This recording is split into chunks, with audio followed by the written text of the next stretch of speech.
Lagi ya, aku Tiffany Hati NPM 255661004 dari PSTIC, dan kita bakal mencoba ya namanya struktur directory di Linux. Jadi struktur directory, struktur files, bukan file sih namanya, folder, struktur penyimpanannya itu bagaimana ya, kita lihat ya. Jadi pertama ya buka dulu lah Ubuntu-nya, lalu kita akan masuk ke terminal. Boleh aja nggak sih? Sekarang kita bakal masuk ke directory yang paling umum nih. Jadi direktorinya adalah ini. Iya, slice doang kayak gitu. Tapi ketika kita lihat isinya, ternyata ada bin, boot, apa itu cd-rom, dev, etc, home, lib32, lib64, libx32, lost found, media, mnt, opt, procro, dan bla bla bla bla bla bla blahnya gitu. Jadi kalau dijelasin satu-satu, kita ubah ke cd boot dulu ya. cd boot itu fungsinya untuk menyimpan berkas-berkas yang digunakan waktu booting. Ya namanya juga CD boot gitu. Dan karena nggak ada isinya, kita balik lagi aja ke sini.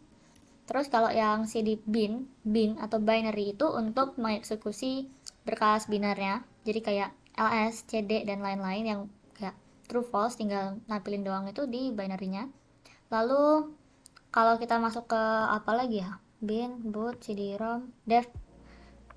Dev itu artinya device. Itu tuh adalah berkas yang mempresentasikan perangkat fisik atau virtualnya. Kita coba dong. Kayak aku salah deh. Kayak aku salah tulis deh. Ya udah, kita coba lagi yang lain. Apa ya?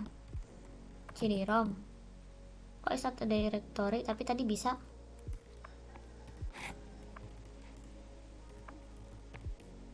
Nah, lupa CD-nya.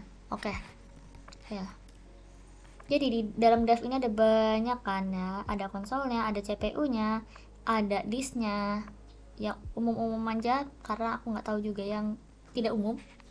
Jadi intinya itu adalah untuk ininya, perangkat fisiknya, hardware-nya gitu. Terus kalau kita next ke etc kalau bahasa Inggris sih namanya etc, lain-lain. Kita coba ya, cd etc ls. Nah, etc lain-lain ini intinya adalah konfigurasi dan berkas konfigurasinya itu disimpan di sini. Intinya tentang konfigurasi. Lalu next kita masuk ke ada apa aja, pinboot, bla bla etc, udah home. Jadi home itu adalah direktori tempat kita biasa ngakses. Jadi kayak yang awal-awal itu home Tiffany, home apa, itu direktori utamanya lah, rumahnya bagi pengguna gitu. Jadi kalau kita ls-in di home itu ya ada Tiffany tadi gitu. Sekarang kita balik lagi ke cd ini, ada apa aja, home udah, terus ada library. Jadi kita coba dulu yuk. Nah, library ini untuk menyimpan berkas-berkas yang diperlukan di perpustakaannya, ya namanya juga library gitu. Itu disimpannya di situ. Terus kalau ke media, media itu untuk menyimpan penyimpanan portable kayak USB drive, USB DROM gitu. Katanya sih gitu. Tapi ini ternyata dia isinya ya balik kayak ke si home Stephanie tadi ketika di ls. Oke, it's okay. Kita coba lagi ke bagian mount atau mnt. Awalnya kira menit tapi ternyata dia itu mount, dan fungsinya itu untuk menggantungkan sistem berkas eksternal atau perangkat lain secara sementara. Jadi nggak ada isinya kalau dibuka di ls, tapi ini kayak fungsinya gitu. Terus kalau lagi kan ini dulu ya, optional ada nggak ya? Jadi optional itu tuh untuk tambahannya, perangkat tambahannya. Jadi di sini ada VBox Jazz Edition. Oke, itu tambahannya ya.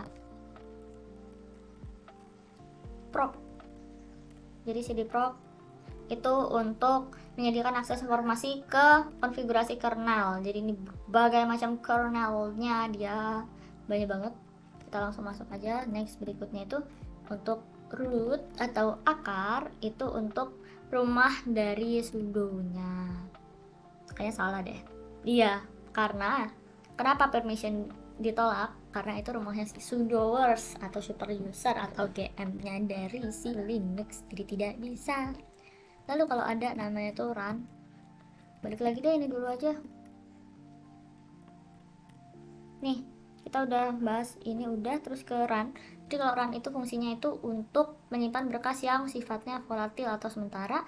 Kalau sbin itu sistem binary, itu mirip kayak si binary yang di awal. Ini nomor 1. Cuman bedanya ini dijalanin oleh si sudo, makanya ds-nya. Jadi super user sudo binary-nya gitu. Terus ini ada snap. Snap itu artinya mana ya, snap? Benar. Snap itu untuk sistem manajemen paket untuk menginstal dan menjalankan aplikasi dalam wadahnya nanti, snapnya. Terus service, SRV service, oke. Itu untuk menyimpan data terkait layanan yang dijalankan pada sistem. Yuk coba yuk, SRV ls. Ternyata ketika dibuka nggak ada, jadi dia cuman menyimpannya aja. Atau mungkin karena aku belum ada datanya, bisa jadi. Terus kalau kita buka yang SYS nih, kok titik sih? Sistem harusnya, oh enggak, SYS ya SYS aja ternyata. Ini fungsinya untuk memberi akses ke berbagai pengaturan kernel melalui sistem berkas virtual. Jadi kernelnya itu, kernel di atas ini aksesnya didapat dari sini. Jadi ada nih kernelnya gitu. Terus ada temporary itu yang temp, mana temp? Ya TMP, ternyata cuma TMP doang. Itu untuk penyimpanan berkas sementara dan bisa dihapus tanpa resiko. Terus yang USR ini itu artinya adalah Unique System Resource, dan itu tuh berisi berkas-berkas sistem perpustakaan aplikasi yang nggak diperlukan selama booting awal. Jadi ketika booting pakai ini, yang nggak perlu itu nanti disimpannya di USR. Terus yang di var ini variable itu untuk menyimpan data yang berubah secara dinamis kayak change-nya gitu deh. Oke, jadi itu aja untuk si direktorinya. Sekian dari aku. See you, bye bye. Salah kayaknya. Salah ya?